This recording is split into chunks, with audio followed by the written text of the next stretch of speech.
both started picking all of those crazy heroes. It would be really cool. But Tyrion, they get spent. Kalthas first pick here for Team Liquid, a very solid choice. Who do we see come out here?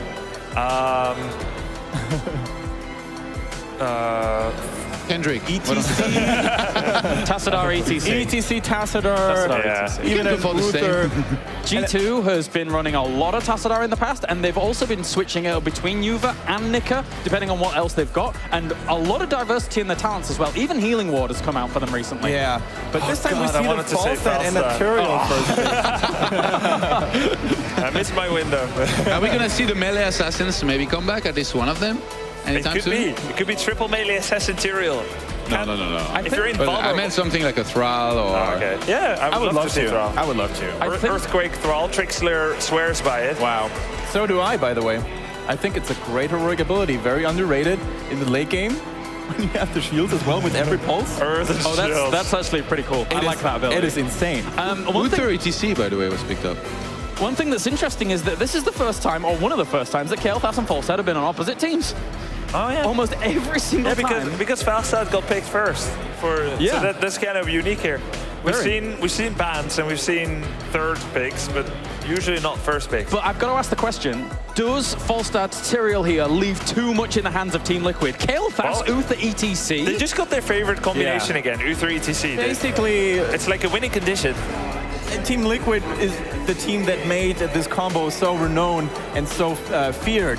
I can't understand why G2 does not at least pick or ban something against it, and I can't understand or imagine that a Tyrande would have been as scary as an Uther or an ETC after what they see what they did last game to them. Yeah. Well, they've got two counters against it. Mighty Gust push away, didn't work last game, but they also have Sanctification this time as well. They could happily ban Vikings here, technically, and continue to deny that kind of experience war that they would, because right now, in a straight-up team fight, that looks menacing. Yeah, Vikings is good, and it's the way that they can circumvent, you know, having to team fight, but Tyrael is not the best warrior with Vikings, because guaranteeing kills with a 4-man roaming squad with Tyrael is much harder than with something like chance? We theorize that Liquid might go Cho'Gall. Any chance they close this draft out with Cho'Gall? Sure, that looks really good. Okay, so they can't... Yes. Theoretically. I like that. So they have to remove Leoric now, or Karazin, or Anubarak. And let's also imagine it from that's good. From a serious perspective here. They can afford to lose a game by, you know, being silly and picking the Cho'Gall. Or I mean, they could. They could, but is Team Liquid a team of perfectionists that would actually allow such a thing? Are they going to give us the fan service? Is basically what Cho'Gall is 2 heroes, so it's like 2 picks. Shouldn't it be 2 bans as well? Doesn't work that way yet.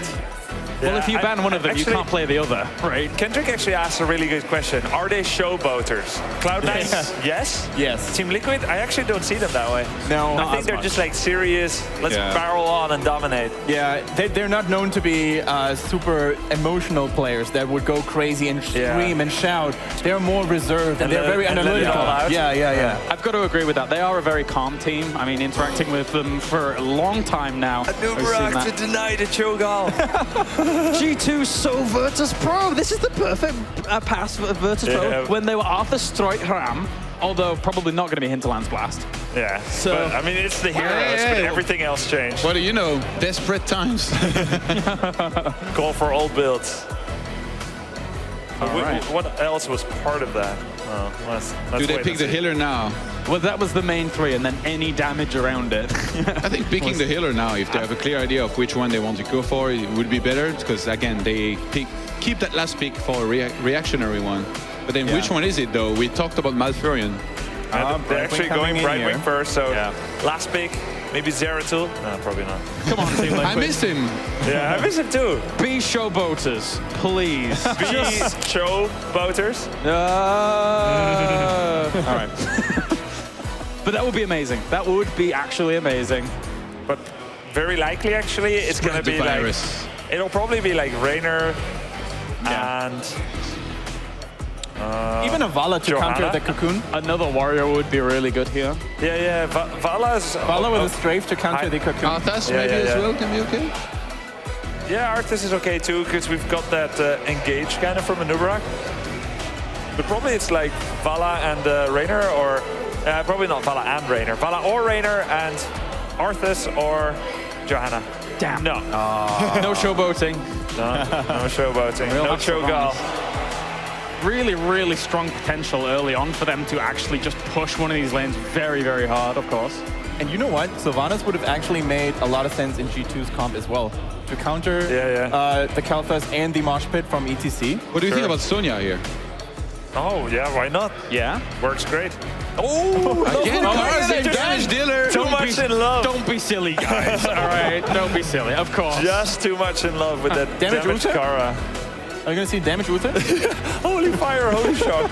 They were probably gonna pick Sonya and then Lowell just like, hey, look behind you, like it's free buffer. And he grabbed the mouse and clicked on Karazin and locked it. How much of a twist would that be? Divine Storm, Divine Hurricane, that would be so cool. I miss it. I really enjoy playing those builds, but... 4 seconds left. What do they need? More damage? Nova! I was thinking Nova! I should have freaking said it! I was thinking, yes. Yeah? You'll never believe it. To be fair, we did bring it up a little bit earlier in the show, as, you know, it was touted as kind of a little bit of a special pick by it's Hinton and Blast. Or is it not?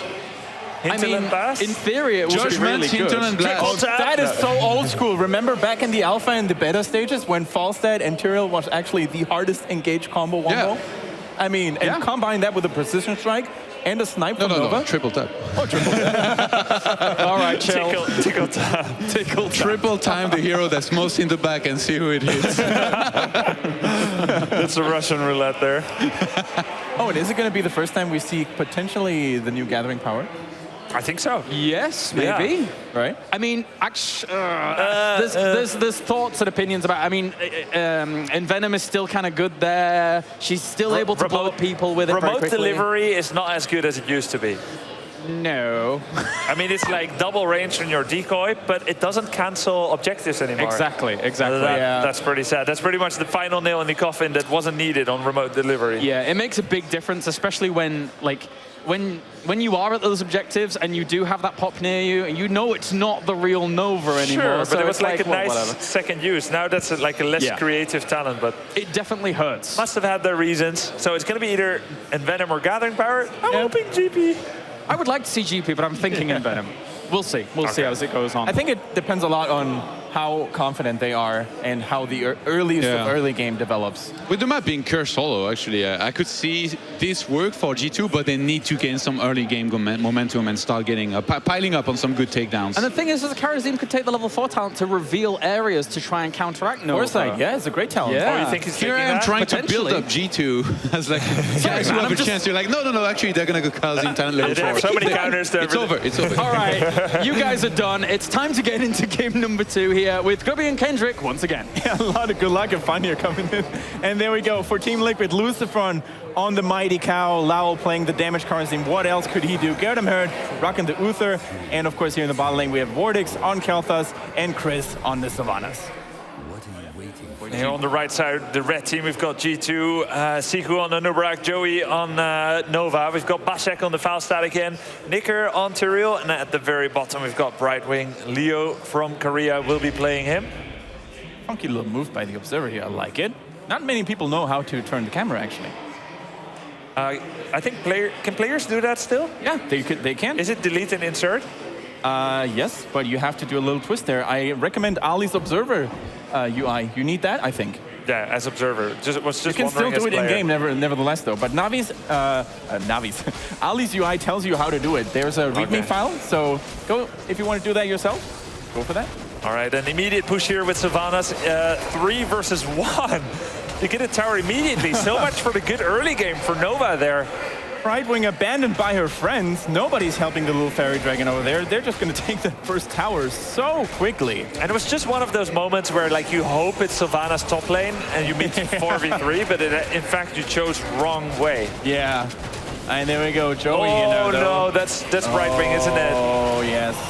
No amount of Nova decoys is going to appeal for Brightwing. No. That was just a very bad start here for Leo from Korea. It feels really bad to to be under such pressure early on in the game already, and you can see that it's 1 level. Wait. Of course, I mean, what? Why is Chris hardstoning with full mana and life?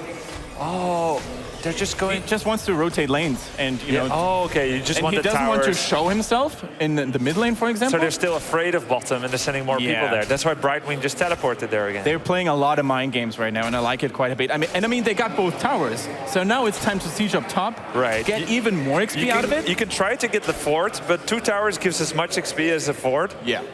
And it's easier to get. And it saves you time during the first curse, potentially. Yeah. And plus you've got the middle level where you unlock extra XP once you get the first tower. Yeah. And indeed, look at that. There's Foresight. Yep.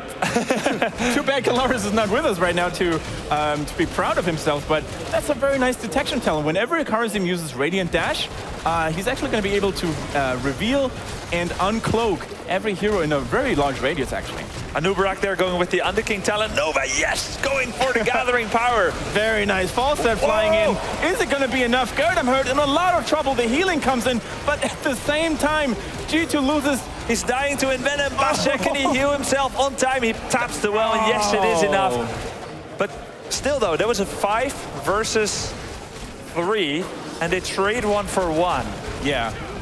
Awful trade. Look at the XP. Yeah, they just lose so much. And you know what? That means that Sylvanas once again reigns supreme, and she's just having a blast here. Chris must be the happiest little panda on the entire planet right now. Yeah, as Leo from Korea is trying to get that. Lucifer not going to get it, not going to let that happen. Yeah. So far, no bueno for Nova with the gathering power. I think she has 1 takedown now, so 2% bonus ability power. Of course, it gets fully reset. Back to 0% if you ever die. Nice gravity lapse here. Anticipated the movements from Leo from Korea. Vortex, what an immaculate player. Lucifer now a little bit under pressure, but of course Karazim and Uther to the rescue. And actually the Scarabs here, a little bit annoying. You know, preventing enemies from capturing objectives and also damaging them and following them a little bit. But still, the fight is raging on. None of the teams actually want to surrender the first tribute. Leo from Korea, the Radiance, didn't really land on it, and that actually managed to secure G2 the first tribute. But at what cost? Team Liquid, they're eager and hungry to strike back. Nicker using the Eldrin's Might to get away. He's actually mounting up during the Living Bomb, which... that is not a good idea. Yeah, I actually think that killed him here. Yeah. Because if he kept moving, mounts up right after it, I think he's gone. Yeah. But you have a 4-second cooldown after Mount fails. Look at Chris, man. It was actually a 4 and 5 the entire time. Did you see that haunting wave? He's like, whatever, you know, I'm going to die for sure. Yeah. I mean, it's okay. Do as much damage as you can. Oh, no, 1 stack for Nova, though. Yep. Keep it coming. 4% ability power.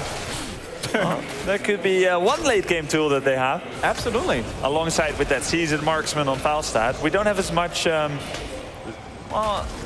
don't have that much gathering power here for Team Liquid. They just have the Mana Addict and the Conjurer's Pursuit. It's mana based. It's not like effectively more damage. So 1 trump in the cards of G2 here is those 2 collection talents. Now Lucifer here exposing himself a little bit, power sliding away from the enemy. This location is actually favoring G2 here quite a bit. I mean, it's closer to their respawn locations and the healing fountains. And at the same time, this rock wall provides them with a little bit of cover.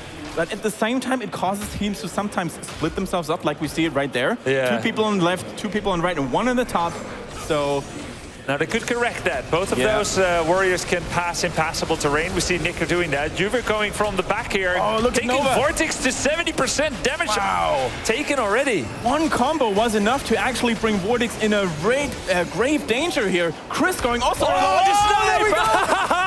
6% ability power and counting. It's growing and growing. And that is just a Nova stream. Yeah, you just put it on an enemy, but wow, and Nubarak got taken out by Lowell there. Yeah. And maybe a bit of chain bomb action, but still 1 for 1 with gathering power. It's worth it.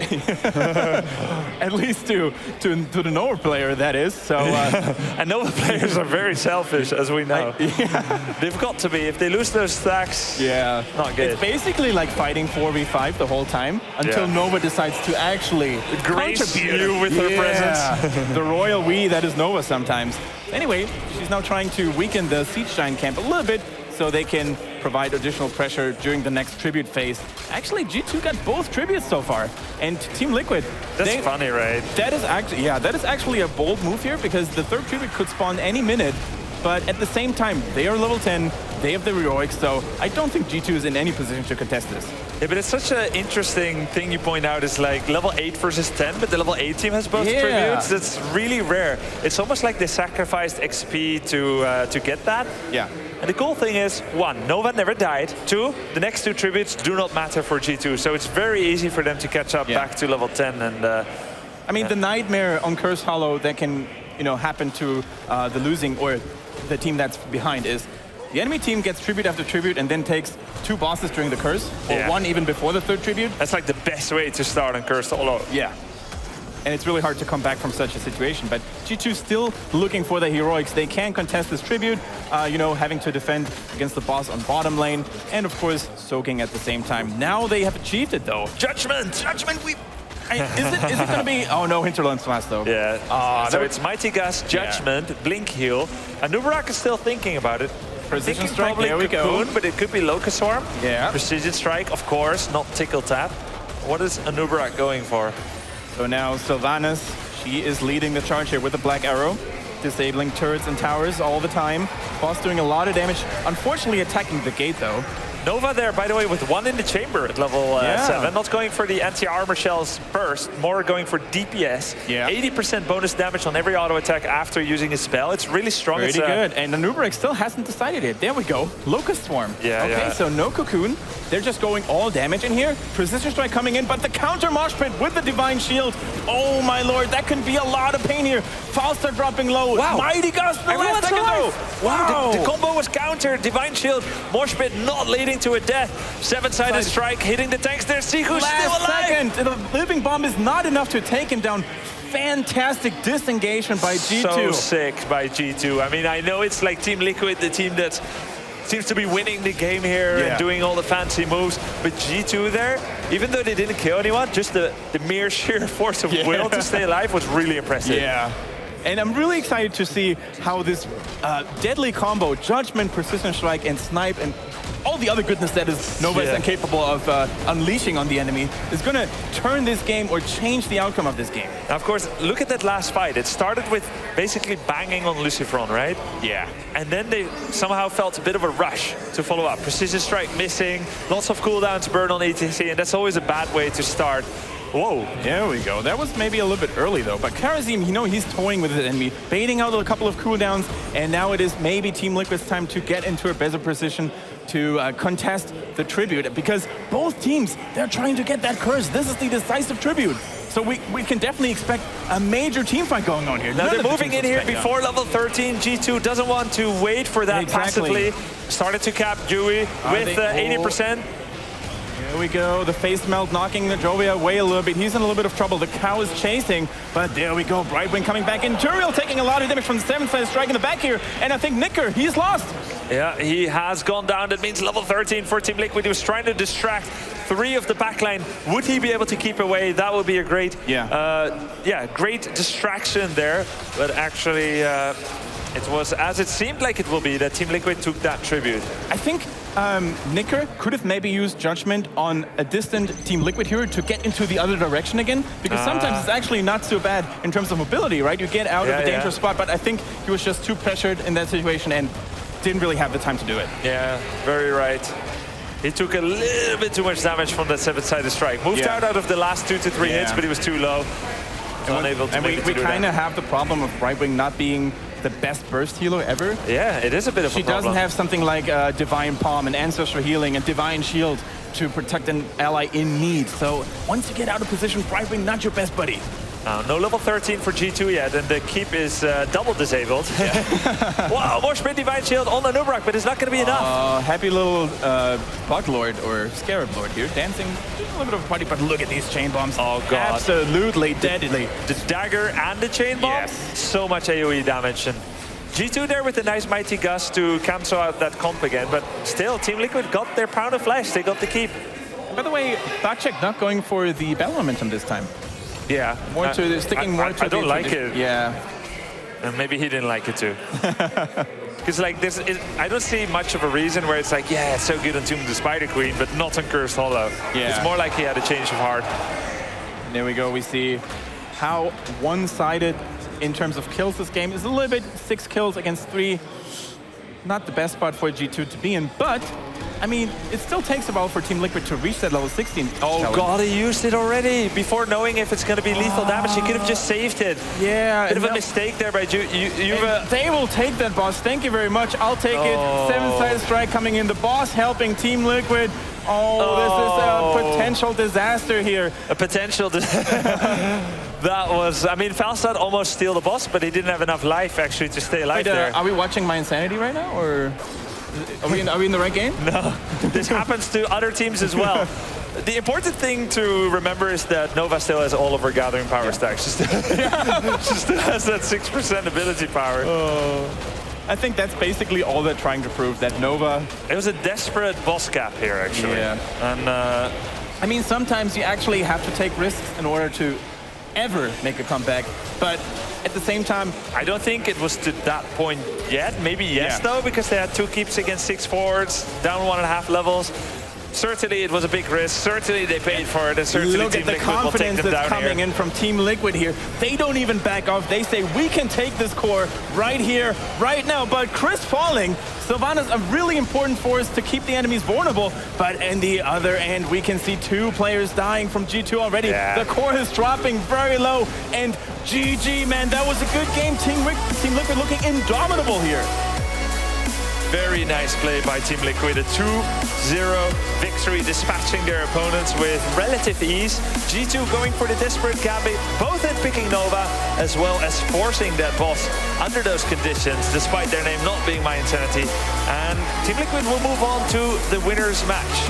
G2 dropping down and will face whoever loses in the next match between Fnatic and Virtus Pro. And you know what's actually more soul-crushing than the last year? What is it? That Falstad actually dealt more damage than Nova. I mean, that's normal, right? She's a finisher. She has 1 kill, Falstad does not. It must be very sad for her, nevertheless, because she tried so hard to keep those stacks, right? Yeah.